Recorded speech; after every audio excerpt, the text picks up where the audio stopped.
Up, down, these are the seats. Now before we begin today's session, I would like for us to recap our previous lesson on characters and characterization. By raising your hand and standing up, can somebody please define character? Yes, I am.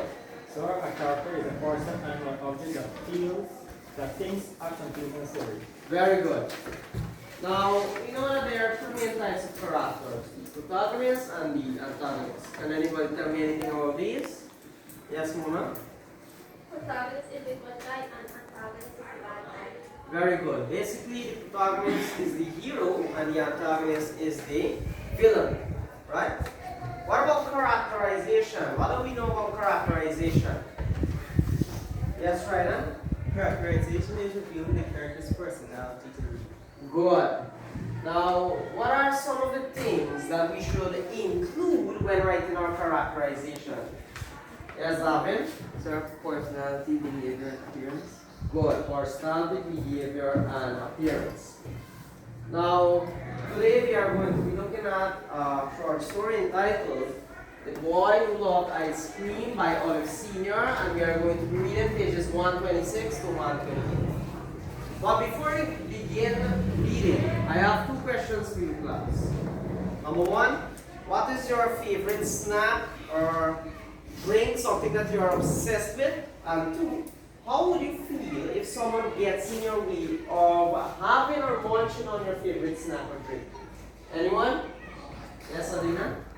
My favorite snack is peanut butter and jelly sandwich, and I would be very upset if someone gets in the way when I'm eating. Good. Anybody else? Yes, Rani? Sir, my favorite thing to drink is chocolate milkshake, and I would be very angry if it is in my way of tasting. Good. Very good responses, students. So, the objective for today is by the end of this class session, you should be able to produce character sketches as groups. Right? So, I need 3 volunteers from your class suite. So, I need one for 126, one for 127, and one for 128. So, who's reading page 126? Okay, I have 126, 127, 127, and final page 128. Good. Now, before students, please step up. And the rest of you, I need you to be very attentive. Right? And take out your pencils or pen because you are going to be highlighting and making jottings of the two major characters in this story, Benji and his father. Okay? Everyone ready? Yes? Yes, sir. The boy who loved ice cream. They walked down the path in single file. First the father carrying the baby, Beatrice, on his shoulder. Then the mother, then Elsa. He brought off the rear, wearing unaccustomed sandals. Benji found it hard to keep his footing on the slippery path. Once or twice he almost fell and throwing out his hands to break his fall, had left the ground. Unconsciously, he wiped his hands on his seat, so that his new Sunday coat, the charged pants that his mother made from cutting down one of his father's old jackets, was already dirty with bits of mud and green bush clinging to him. But there was nobody behind him to see. They were already late for the Harvest Festival sale, or so his father claimed. Captain also said that it is his fault, but then his father blamed him for a lot of things, even when he was not to blame. The boy wasn't sure why his father was sometimes so irritable towards him, and lived in a constant state of suspense over what his father's response to him was likely to be. Now he had been the first ready. First his sister had taken him around to the side of the house for his bath. She held him and firmly scrubbed him down with a strainer covered in soap. Then she had stuck the long handled dipper into the drum of water, rainwater, and poured it over him from head to toe. He made noises as the cold water hit him and would have run. But Elsa always had a firm grip on one of his limbs. Stand still, you jumbo-head boy, or I'll conk your head till you faint. She hissed at him, although he knew that her threats were frequently accompanied by action beyond a slap or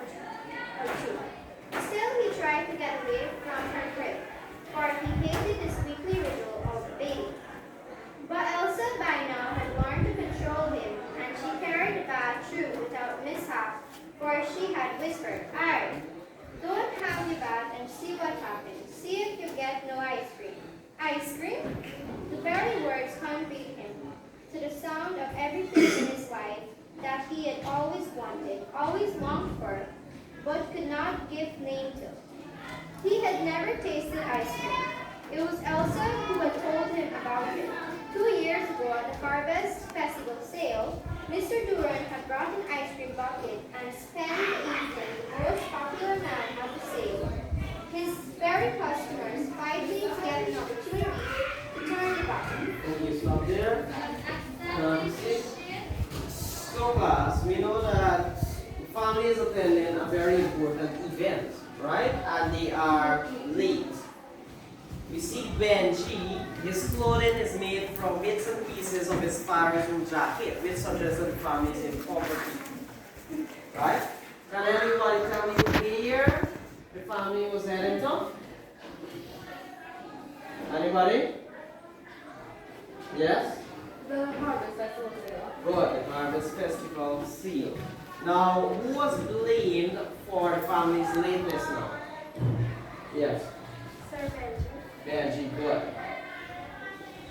Our next reader, please step forward.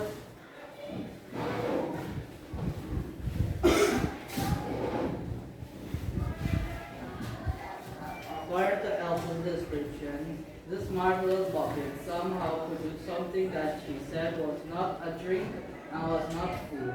It was hot and it was cold, both at the same time. You didn't chew it, but if you held it on your tongue long enough, it vanished, leaving an aftertaste that lingered and lingered like a beautiful dream. Elsa, the excitable, the imaginative, the self-assured, told him, "Think of your best dream." When he didn't understand, think of it in colors. She said, "Think and mouth and breathe, and imagine it with edges. Then imagine licking it slowly round and round the edges." That's how ice cream was. But this description only bewildered him more. He sighed and tried hard to imagine it, but he couldn't because he didn't have a best dream or even a good dream, only nightmares. And his mother would call him and his father would say, "What is wrong with this picnic? A man your is." Then the baby had come and he didn't have his mother's love anymore.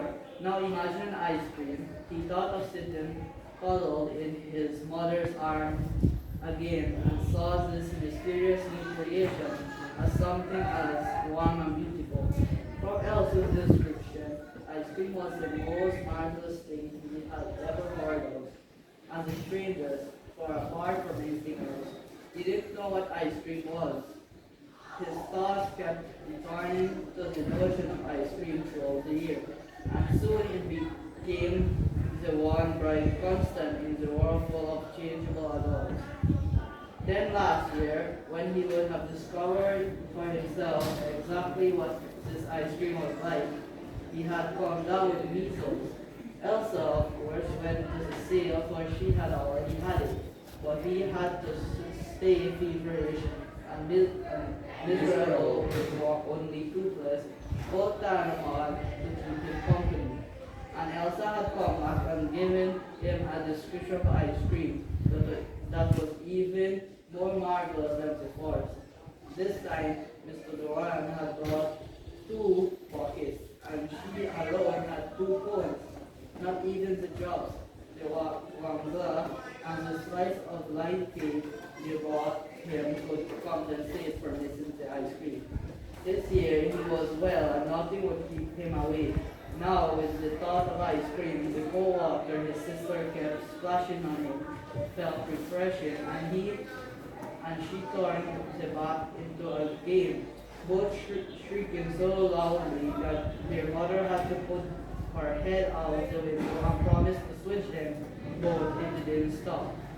His mother rubbed him down with an old cloth and put on his new clothes, of which he was extremely proud, not noticing that the black skirt was stitched very badly with white thread, which was all his mother had. And the 3 buttons she sewed down the front were all of different sizes and colors. His chartreuse, with the body of one color, the sleeves of a print, which was once part of Mama's dress, and the color of yet another print was just Mama said, like Joseph's coat of many colors. Okay, thank you for that.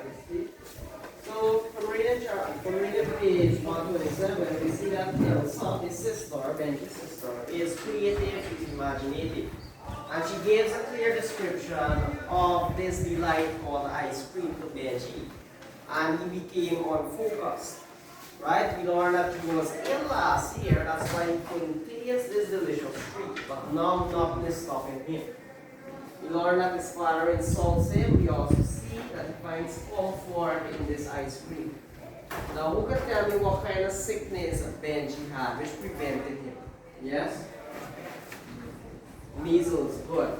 Now, what kind of name did Benji's father call him? Yes? A man. Now, manta is a Caribbean term which means mother, fine, or weak. Right? Our final reader, please step forward.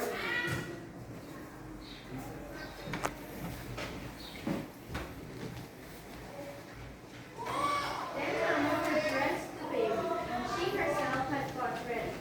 By this time, Papa had come out from the spring, where he had his bath, and put on his Sunday suit and hat. Benji, dressed and bored, had wandered off down to the cottage to have another look at the marvelous colors and shapes of the jonjo, Okay. Jonjo is a Caribbean fruit, right? Continue. which had sprung up after the rains just a few days ago. He was so busy that it took him a long time to hear them calling.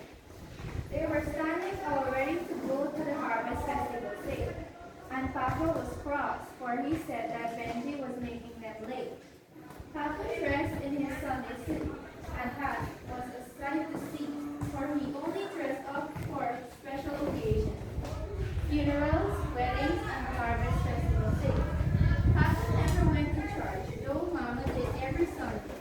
Papa complained every Sunday that there was no hot food and dinner was always late for Mama. Never got back from church till late afternoon.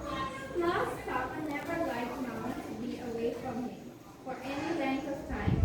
Foolishness, foolishness, Papa said of the church going. Mama didn't say anything, but she prayed for Papa every Sunday. She wasn't that religious, but she loved every opportunity to go out. She loved to dress up and she loved to talk to people and hear all the news that was happening out there in the wide world. Though she didn't believe half of it, although Mama hadn't even been to Kingston in her life, if someone came along and said, "Let us go to the moon," quick as anything, Mama would pick up herself and go. Or if Papa said to her, "Let us give up all this hard life and move to town, where we will have electric light and water out of a pipe, and food out of a tin," Mama would not hesitate.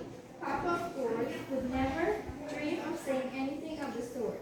He was firmly wedded to the soil. She was always for progress, though, as she sadly complained to the children, none of that ever came their way. Now the harvest festival sale was virtually the only time that Papa went into Springville these days. He hated to go into Springville, even though it was where he was born for increasingly over the last 4 or 5 weeks. He had developed the feeling that Springville people knew something he didn't know, but should, and they were laughing at him behind his back. It was something to do with his woman. It was one of those entirely intuitive feelings that suddenly offered full glow, then immediately took firm root in the mind. Even before the child was born, he had this instinctive feeling that it was not his. Then, as the boy had grown, he had searched his face, his features, to discern himself, and had failed utterly to find anything conclusive. He could never be sure. The old woman used to say you could tell the thorny sure thing by comparing the child's foot with that of the supposed father. Is the foot not the spitting image of the man, then is Jack it. Okay, stop there, grab a seat. So from reading page 128, we see see a clear contrast between the husband and the wife. Where the wife is progressive. She wants change, she wants success, she's sociable, she's outgoing, she loves to dress up, she's a regular church goer. Compared to her husband, who is comforted by this countryside lifestyle, he lives by strict rules and he only dresses up for 3 main occasions. Can anybody tell me those 3 occasions? Yes? Funerals, weddings, and harvest festivals. Funerals, weddings, and harvest festivals here. Good. Now, why do you think the father is, doubtful of going to Springfield? Yes. Good. He feels that someone or people there know something about his wife that he didn't know. Right? So that's it for the reading. I hope that you have highlighted your points and made jottings because you are going to be producing character sketches as groups. I'm going to give you 3 minutes. And once that 3 minutes have expired, I will select a random group member to present the work in front of the board. So this will be group 1, group 2, and that will be group 3. Right? I'm going to time you 3 minutes. You can begin.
Please present the karate sketch in front of the board.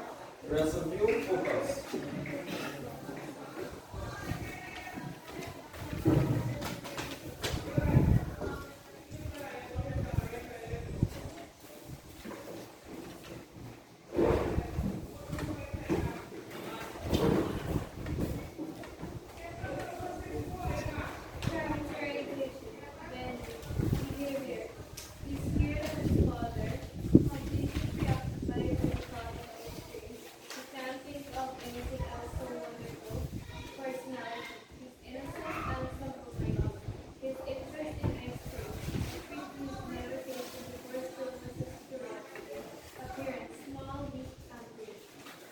think? Any comments from class? Yes, Uma?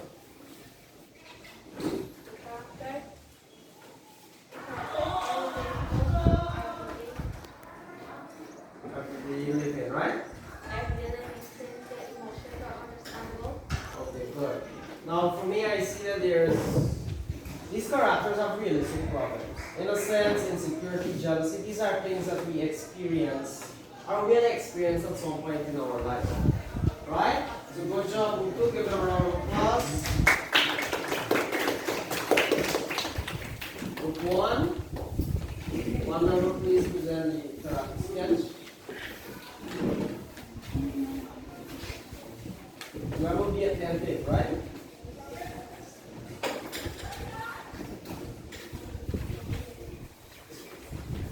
Characterization. Benji is depicted as an innocent boy with a strong desire for ice cream, something he has never tasted before. His fascination with ice cream is so intense that he can't focus on anything else. He is also shown to be always counting on his father. Benji's father, on the other hand, is portrayed as a man rooted in his beliefs and resistant to change. He lives his life according to a strict set of rules. He is also depicted as a man plagued by jealousy and insecurity. He harbors suspicion about his wife, fidelity, and doubts Benji's paternity, even though he has no evidence. Okay, comments from class? Yes, Ms. Ram? The characterization and detail which help to understand characters and intentions and motivation. Good. Now, for me, you're going to have to see, right? For me, I see that there is a contrast with Benji and his father. Right? Benji is innocent, is preoccupied with thought of ice cream, and his father is insecure and has strict rules which he has to follow. Very good. Give group 1 a round of applause. Final group, 1 member, please present for a sketch.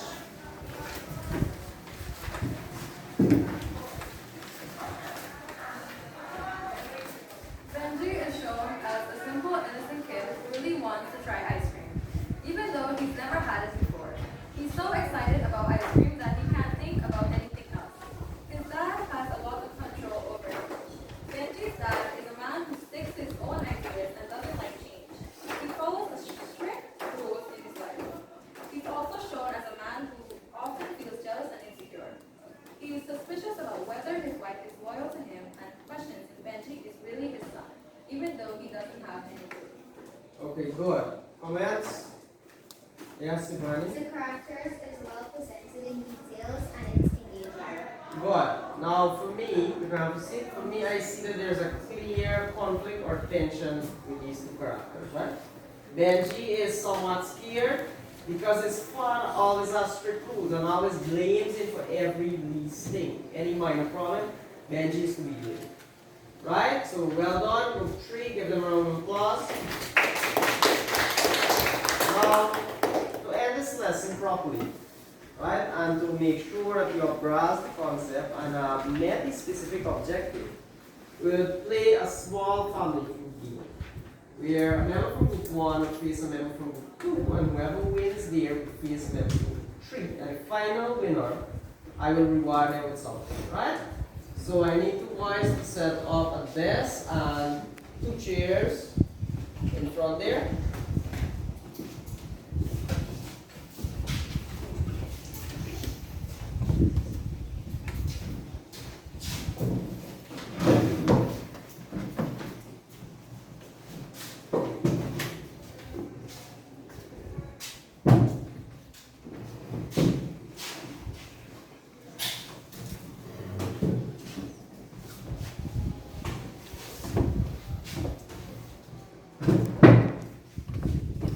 Okay, for group 1, I'm going to select Aslima, and group 2, Kokesh. Now class, while these students are answering, you have to be very attentive. You cannot answer to them, right?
So you have a winner in your class. Give her a round of applause.